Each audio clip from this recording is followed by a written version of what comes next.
পথিক হাটে নৌকা ঘাটে, নৌকায় বসা মাঝি।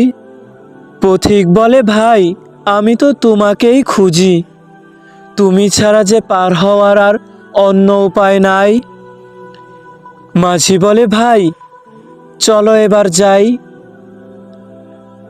পথিক ভাবিল মূর্খ মাঝি, মনেতে পাইল বল।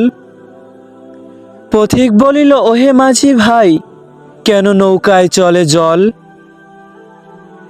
মাঝি বলিল, নবাব কি দেব এর জবাব? পুছিলটাই তো ভুল, বরং তুমি বলো কেন গাছে ধরে ধুন্ধুল? মাঝি বলে, ভাই আরো বলো তুমি, আকাশটা কত দূরে, তার থেকে পানি গড়িয়ে কিভাবে আসে দাঁড়ে? আরো বলো তুমি, জোয়ার ভাটা কেন একা একা হয়, সূর্যটা কেন দিনে ওঠে রাতের বেলায় নয়? আরো বলো তুমি, কেন হয় জলোচ্ছ্বাস, মানুষ কেন ভাত খায় আর গরুতে খায় ঘাস?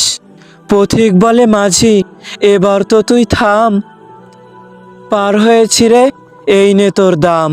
পথিক বলে, ভুল করেছি আর করিব না আর। মাঝি বলে, এবার নামো, হয়ে গেছো তুমি পার।